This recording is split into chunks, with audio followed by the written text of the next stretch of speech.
नमस्कार मित्रांनो, स्वागत आहे तुमचे माझ्या माऊलीज किचन यूट्यूब चॅनलमध्ये. तर आज आपण बनवणार मुगाच्या डाळीचे अप्पे.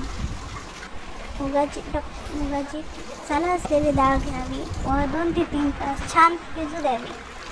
भिजल्यानंतर त्यात आपण थोडीशी कोशिंबीर, बारीक चिरलेली मिरची, कढीपत्ता, जिरे, मीठ घालून छान मिक्सरमध्ये काढून घ्यावे.